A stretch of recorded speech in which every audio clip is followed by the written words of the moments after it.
की FIR दर्ज हुआ है। देखिए, तेजस्वी यादव जी पर इस मामले में FIR हुआ है, सबको आप जानते ही हैं। लेकिन तेजस्वी यादव जी आज के जो यात्रा कर रहे हैं, जिस तरह से भ्रम फैला रहे हैं, हम समझते हैं कि ये देशद्रोही का मामला भी आता है।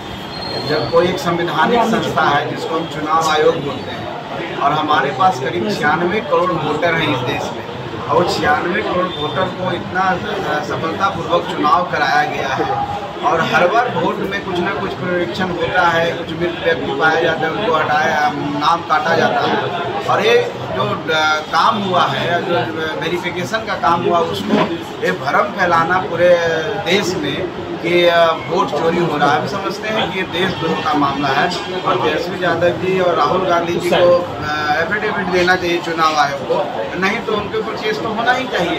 तो ये नितांत हम समझते हैं कि ये बहुत ही निंदनीय विषय है, और विपक्ष के नेता, दोनों विपक्ष के नेता जो सड़क पर उतरे हुए इस तरह के बातों को लेकर के, ये असंसदीय भी है, असंवैधानिक भी है, और मैं समझता हूँ उनको निंदा करना चाहिए। नहीं तो अपना चुनाव आयोग भी हम समझते हैं कि उनके ऊपर कड़ी से कड़ी कार्रवाई करने के लिए तैयार है।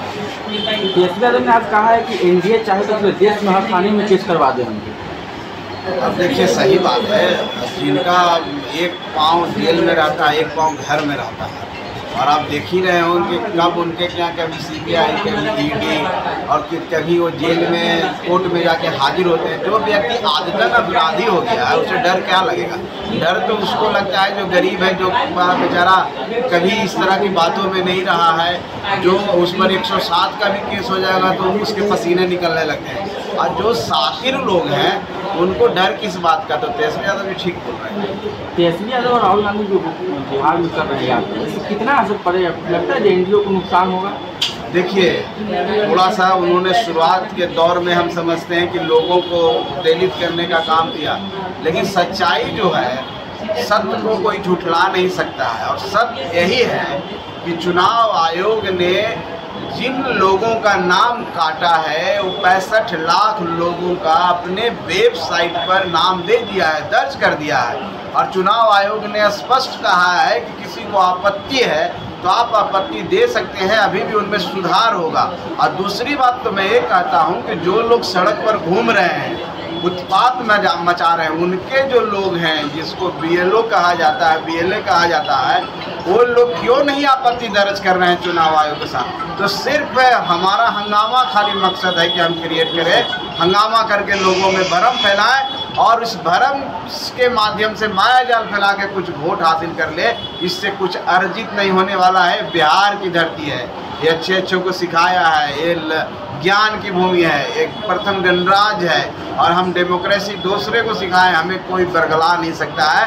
25 में NDA की सरकार प्रचंड बहुमत से बिहार में आ रही है, और ऐसे लोग जो अभी रोड पर हैं वो यहाँ नहीं दिखेंगे, विदेशों में दिखेंगे। हम पार्टी कितने सीटों पर चुनाव लड़ेंगे? देखिए, हम पार्टी हर जगह तैयारी कर रही है। हम पार्टी हम समझते हैं कि सम्मान के साथ NDA में है, और सम्मानजनक सीट हमें मिलेगी, और हम राष्ट्रीय अध्यक्ष होने के नाते हम लोग की कोशिश रहती है ज़्यादा से ज़्यादा सीट पर लड़ें, लेकिन अभी इसकी कोई संख्या हम आपको नहीं बताएंगे, क्योंकि अभी आधिकारिक तौर पर अभी इसकी बैठक नहीं हुई है। हम समझते हैं कि अगले महीने के फर्स्ट वीक में सब होगी, और जब बैठकें होगी और जब साफ होगा तो आपको स्पष्ट कर दिया जाएगा। उम्मीद कोई कितना मिलना चाहिए, इसलिए कि आपने राजा पाकड़ पर अरविंद पासवान का, मैंने कहा कि राजा पाकड़ में गरीब लोग हैं, और गरीब एक साथ हो जाएंगे, गरीब की आवाज़ एक बार बुलंद होगी, तो हम समझते हैं कि आप अगर आवाज़ देंगे तो मेरी भी आवाज़ तेज होगी, और जो सही प्लेटफॉर्म है, जिसको NDA का प्लेटफॉर्म बोला जाता है, जब सीट मांगने की बात होगा तो निश्चित तौर पर राजा पाकड़ भी एक हमारे जेहन में रहेगा, और ये राजा पाकड़ आप ही लोग के कारण होगा। मैंने तो साफ बोला मंच पर, इसलिए अभी इसकी कोई विवेचना मैं नहीं कर सकता हूँ, लेकिन मैं कह सकता हूँ कि हमारी कोशिश रहेगी कि हमारा कोई न कोई कार्यकर्ता यहाँ से चुनाव। राहुल गांधी की खुद की शादी नहीं हुई, दूसरे की नसीहत देते हैं, कैसे देखते हैं इसको? अरे मैंने तो बोला ना कि उनके जो छोटे भाई हैं, उन्होंने चिराग जी को कहा कि शादी कर लीजिए, राहुल गांधी जी बेचारे झेप गए। वो कह रहे हैं कि ये भाई मेरे ऊपर भी लागू होता है, एप्लीकेबल मेरे ऊपर है। अब लोग जो 55-56 साल के हो गए हैं, अब वो लोग कह रहे हैं कि हम युवा हैं। अब समझ लीजिए कि बाल रंगा के कितने दिन युवा रहेंगे, भगवान जाने। क्या राहुल गांधी बुजुर्ग हो गए? और निश्चित तौर पर आप गांव में देखिए, बुजुर्ग तो मैं नहीं कह सकता हूँ, लेकिन अधेड़ हो गए हैं, बौड़ हो गए हैं और 10 साल में रिटायर हो भी सकते हैं, तो बेचारे कहीं सपना ही देखते न रह जाए प्रधानमंत्री का। एक बार मौका मिला था तो चीट फाड़ने लगे, राष्ट्रीय अध्यक्ष का मौका मिला तो किसी ऐसे व्यक्ति को बना दिए जिनको दांत ही नहीं है। अब ना उनको हिंदी आती है ना अंग्रेजी आती है, ना कुछ बोल पाते हैं, चुप रहते हैं। तो ऐसे ही लोगों को चाहते हैं और कहते हैं कि हमारा संविधान खतरे में। सोच लिए लोकतंत्र में जो व्यक्ति बोल रहा है, जो देश की रक्षा कर रहा है, जो ब्रह्मांड के शक्तिशाली नेताओं में शुमार हो रहा है, जो हमारा सम्मान बढ़ा रहा है, गर्व बढ़ा रहा है, इज्जत बढ़ा रहा है, उसको आप कह रहे हैं विरोध की बात कर रहे हैं, उसको आप नीचे करने की बात। प्रवक्ता है दूसरे देश का, मैं किसी देश का